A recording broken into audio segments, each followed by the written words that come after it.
Hello everyone, welcome back to my channel. कैसे हैं आप सभी लोग? होप कि आप सब लोग बहुत ज़्यादा अच्छे होंगे। आज है 21 मार्च और अभी सुबह के बज रहे थे 8:30। मैं सो कर के उठ गई थी और मैंने मंगाया इडली का बैटर, क्योंकि आज ब्रेकफास्ट में यही बनाना है। इडली और चटनी सांभर दोनों बच्चों को नहीं पसंद आता है, मतलब बस मुझे पसंद है, हस्बैंड को पसंद है, बच्चों को नहीं पसंद है। इसीलिए मैंने सोचा कि बस नाश्ता करना है तो इडली और चटनी ही बना देते हैं। तो बस मैंने एक साइड रख दिया है इडली बनने के लिए, और चटनी मैं रेड वाली बनाने वाली हूँ इसके साथ। उसके लिए क्या करना है, सबसे पहले थोड़े से ऑयल में, बस 1 चम्मच के करीब ऑयल डालिए अब कढ़ाई में। उसमें डालिए थोड़ा सा लहसुन, थोड़ा सा अदरक, लहसुन बस 4 ही था, और साथ में 3 कटे हुए प्याज मीडियम साइज़ के। उसके ऊपर से 2 सूखी लाल मिर्च मैंने डाली। आप तीखा अपने हिसाब से आप एडजस्ट कर सकते हो। और उसके ऊपर ही मैंने डाल दिया है नमक। प्याज को हल्का सा ट्रांसपेरेंट होने देंगे। उसके बाद से इसमें डालेंगे 2 कटे हुए टमाटर।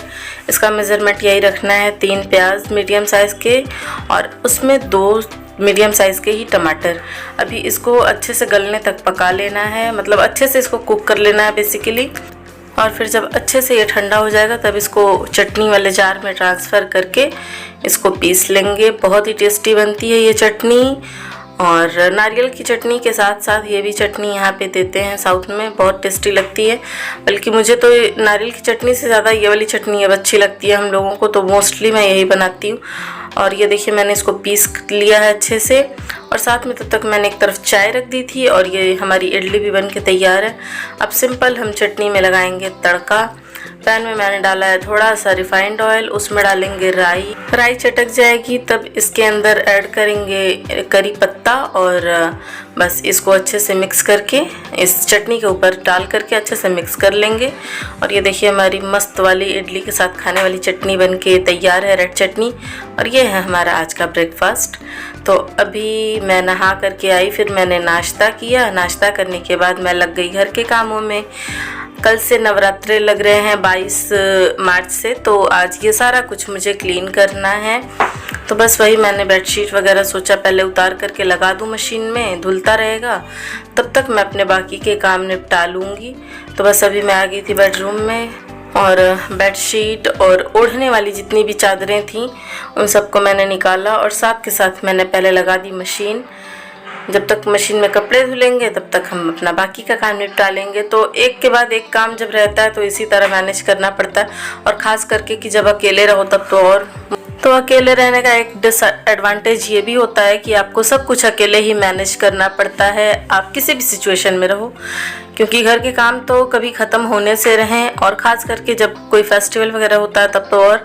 तो खैर अभी बच्चों की छुट्टियां भी पड़ी हुई हैं, तो बच्चों को भी देखो, साथ में घर देखो, बाहर देखो, सब कुछ अकेले ही मुझे देखना पड़ता है। बहुत कभी कभी बहुत ज़्यादा प्रॉब्लम होती है, लेकिन फिर भी उसमें भी हम रुक नहीं सकते हैं, करना पड़ता है।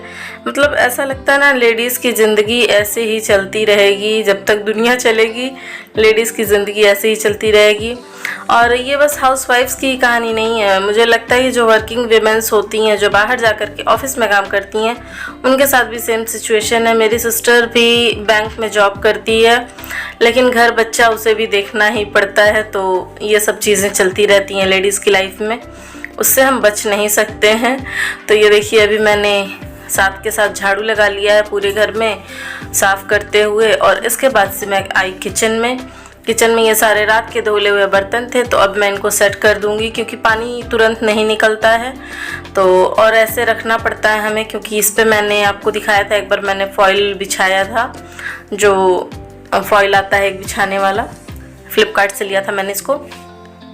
तो इसलिए मैं भीगे बर्तन उस पर नहीं रखती हूँ, क्योंकि है तो वो कुछ भी पेपर का ही, तो वो ख़राब ना हो जाए इसलिए। तो अभी मैंने सारे बर्तनों को लगा दिया है अच्छे से, उनको उनकी जगह पे उसको सेट कर दिया है। और ये नाश्ते के हमारे बर्तन हैं जिनको अब मैं वॉश कर ले रही हूँ फटाफट से, और पूरी टोकरी भर जाती है, मतलब एक बार में। और ऐसा मुझे दिन भर में 4 बार वॉश करना होता है, मतलब पूरी टोकरी भर करके। तो इतने तो हमारे यहाँ पे बर्तन निकलते हैं। और कुछ लोगों को लगता है कि अकेले रहते हैं भाई तो काम ही नहीं होता होगा, ऐसा नहीं है।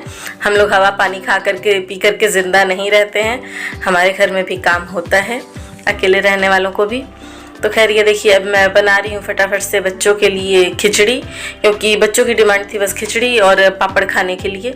तो मैंने क्या किया था, इसमें कैरेट पड़ा था फ्रिज में और आलू, बस इसको मैंने इसमें कट करके डाल दिया है, हल्दी नमक डाला और इसको रख दिया है। क्योंकि आजकल छुट्टी है तो नाश्ता थोड़ा सा लेट होता है, करीब करीब 10 बजे हम लोग का नाश्ता होता है, तो भूख बहुत अच्छे से नहीं लगती है। तो बच्चों ने बोला था बस खिचड़ी बनाने को, तो बस मैंने खिचड़ी चढ़ा दी है। जब तक कि कुकर में 3-4 सीटी लगेगी तब तक कि मैंने ये कपड़े धुल गए थे मेरे, और मतलब मेरे नहीं, पूरे बेडशीट वगैरह जो मैंने डाली थी धुलने के लिए ये सब धुल गए थे। तो मैंने इनको लगाया सूखने के लिए, सूख जाएंगे तब मैं इनको जाऊंगी छत पर डालने के लिए, और छत पर से डाल करके आऊँगी तब मुझे और भी काम है घर में।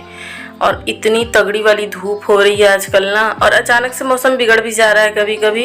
अभी कल की बात आपको बताऊं तो बिल्कुल अचानक से मौसम ख़राब हुआ और तगड़ी वाली बारिश हुई थी। तो आज भी मैंने सोचा पहले कपड़े डाल देते हैं, एटलीस्ट सूख तो जाएं, क्योंकि शाम को डेली मौसम ख़राब हो जा रहा है इसलिए। तो बस मैं अभी आ गई थी छत पर कपड़े फैलाने के लिए। ये सारी बेडशीट्स ही थी मोस्टली, मतलब आज पूरा घर धोबी घाट जैसे बन गया था, चादरें ही चादरें दिख रही थी। तो बस अभी मैं सारे कपड़े पहले फैला दूंगी, उसके बाद से तब जाऊंगी नीचे, और फिर मुझे लगाना है पोछा, फिर बच्चों को खाना खिलाना है। तो ऐसे काम चलता रहता है। और यहाँ दक्षिता आई थी लेकिन इतनी तेज़ धूप थी, मैंने उसको डांटा तो फिर वो भाग गई नीचे। धूप आप देख सकते हो कितनी तेज़ हो रही है अभी से, मतलब अभी मार्च में यह हाल है, आगे पता नहीं क्या होगा, अप्रैल में क्या होगा। तो खैर अभी मैं नीचे आ गई थी और सबसे पहले मैंने लगाया पोछा। बेडशीट मैंने जो धोई है उनमें से ही मुझे एक बिछानी है, क्योंकि हुआ क्या था ना, एक दिन मतलब पिछले महीने कोई आया हुआ था घर पे, तो एक दिन के लिए चादर बिछी थी, मैंने सोचा वही बिछा दूँ, लेकिन हुआ क्या था, उस चादर पर लोग सोए थे और नॉनवेज भी खाया था एक्चुअली सब लोगों ने उस टाइम पे। तो मुझे अचानक से याद आया, फिर मैंने सोचा नवरात्र है, ऐसे नहीं बिछाऊंगी, इसको एक बार वॉश कर देती हूँ। तो इसीलिए मैंने वो सारी चादरें भी वॉश कर दी थी, और चादर अब जब सूख जाएगी तब मैं शाम को बिछाऊंगी। और इत्तेफाक से मेरी एक साथ 2 चादरें फट गई हैं। अब मुझे चादरें भी परचेज़ करनी हैं, लेकिन अभी थोड़ा सा रुक करके कर पाऊँगी क्योंकि तुरंत नहीं हो पाएगा।